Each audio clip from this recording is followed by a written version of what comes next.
ছেলে দেখতেছিল গাড়িগুলো, তো এটা রাইডে উঠবে। আমি ভাবতেছিলাম ভয় পাবে, কিন্তু ভয় পাচ্ছে না। কিন্তু যেভাবে গাড়িটা নড়বড় করতেছে মনে হচ্ছে তো পড়ে যাব। তো যাই হোক, কী করার, ছেলে উঠবে, উঠাইলাম। তো আসসালামু আলাইকুম, কেমন আছেন সবাই? আশা করছি সবাই ভালো আছেন। আলহামদুলিল্লাহ, আমরাও ভালো আছি। তো আজকে সবাই মিলে গেলাম, মানে সবাই মিলে একটা মেলাতে গিয়েছিলাম। তো এবার ঈদে তো কোথাও যাওয়া হয়নি, তো ভাবলাম সবাইকে নিয়ে একটু মেলাতে ঘুরতে যাই, সবার ভালো লাগবে। তো ওই হিসেব করে আমাদের যে কোর্টের এখানে মেলাটা হয়েছে শিশু পার্কে, সেখানে চলে গেলাম।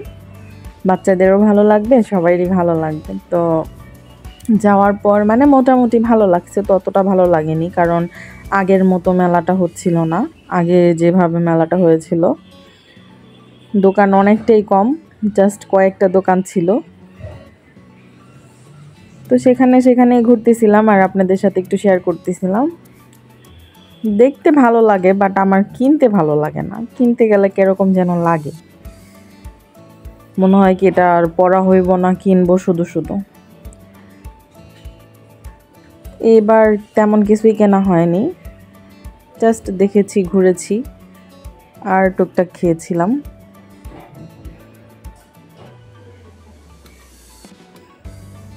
মেলার মধ্যে মানে ঘোরাঘুরি করার, খাওয়া দাওয়া করা, এটাই ভালো লাগে কেনাকাটার থেকে।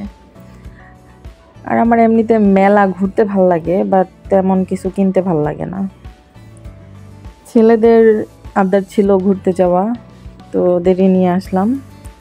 ইচ্ছে ছিল আরও কয়েকটা রাইডে ঘোরাবো, বাট যে গরম পড়ছে, মানে কিরকম যেন শরীরটা অসুস্থ লাগতেছিল। তো যার কারণে মানে ওদের আর রাইডে ওঠানো আর পসিবল হয়ে ওঠেনি। আর ছেলের বলছিলাম না এর আগের ভিডিওতে যে নাওড়া করে দিছি, তো এই ভিডিওতেই সেটাও দেখা যাচ্ছে যে ওরে নাওড়া করে দিছি। কি করব, গরম এতটা যে মানে ওর পুরো মাথা ঘামায় দেয়। তারপরও ভাগ্য ভালো যে ওর ঘামাছিটা হয় না। তা আমি ভাবলাম না, চুলগুলো ফালাই দিই, ভবিষ্যতে হবে। আর আমার ছেলের চুলগুলো বড় বড়, তো আরও বেশি সমস্যা হইতেছিল। আর এখন তো আলহামদুলিল্লাহ কোনো সমস্যা হয়নি, কারণ যেভাবে রাখি, কারেন্ট গেলেও মনে হয় কি না, বাতাস ছাড়া রাখা যাইব না। কিন্তু ওর একটা সমস্যা, ও বাহিরে যেয়ে খেলাধুলা করে, তো ওই কারণে একটু বেশি সমস্যায় ভুগতে হয়। যদি একবার অসুস্থ হয়ে পড়ে তখন কি করব জানি না। তো যাই হোক, মেলায় ঘুরতেছিলাম। আর আমার সব থেকে পছন্দের জিনিস হচ্ছে চুড়ি, বেস লাইট, মানে আমার ভাল লাগে বেসগুলা দেখতে। কিন্তু এবার যত চুড়িগুলা আসিল, তারপরে বেসগুলা আসিল, প্রচুর দাম, মানে প্রত্যেকটা দাম দেওয়া ছিল রেড করা। তুমি ওটার মূলাইতে পারবা না, জাস্ট যত দেওয়া আছে তত দিয়ে কিনতে হইব। তো সামান্য বেসগুলো এর আগে কিনছি 150 টাকা করে, এখন সেই বেসগুলো এখন 200, 250, মানে বুঝলাম না, দিন দিন এত দাম বাড়তে হবে। 20 থেকে 30 টাকা বাড়তে পারে, এজন্য মানে ডাইরেক্ট 50 টাকা বেড়ে যায় কীভাবে, আমি সেটা বুঝি না।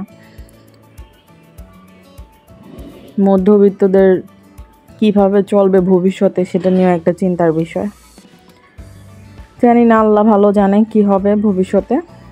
তো আমি এখানে কতগুলো ব্যাগ দেখতেছিলাম, মোটামুটি ভালো ছিল, বাট ততটা ভালো লাগে নাই, কারণ কোয়ালিটি অনুযায়ী দামটা অনেক বেশি।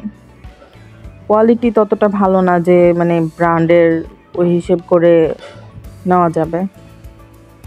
ব্র্যান্ডের হলে ভালো দাম হলেও মনে হয় যে না, এটা নেওয়া যেতে পারে, কিন্তু এগুলার কোয়ালিটি ততটা ভালো ছিল না, বাট দাম ছিল অনেকটা বেশি। কতগুলা কসমেটিক্স দেখতেছিলাম। আমার না এখন কেন যেন কসমেটিক্স দেখলে গরম লাগে। আমার লিপস্টিক দেখলেও ভালো লাগে না এখন, মানে কোনো কসমেটিক্স, হয়তো মেয়ে বলে আমাকে গণ্যই করা হবে না, জানি না। তো যাই হোক, কী করার, হয়তো এটা গরমের কারণে ভালো লাগতেছে না, জানি না। তো এখানে আবার ছেলেকে নিয়ে আসছিলাম, দেখো কিছু পছন্দ হয় কিনা। ওর তো মানে ওই যে বড় বড় গানগুলো আছে না, পিস্তলগুলা, ওগুলা পছন্দ, মানে ওর থেকে বড় সেই গানগুলা। ও তো 5 মিনিটও রাখবো না, ভেঙে ফেলবো। তো ভুলায় ভালায় জাস্ট ওই দোকান থেকে বের কইরা এখানে নিয়ে আসছি। দেন আমরা চলে গেলাম মুন্সিগঞ্জে ফেরিঘাটটা আছে ওইখানে। তো ওইখানে একটু চা খাবো, কফি খাবো, দেন বাসায় চলে যাব। তো আজ এই পর্যন্তই। আশা করছি সবাই ভালো থাকবেন। আল্লাহ হাফেজ।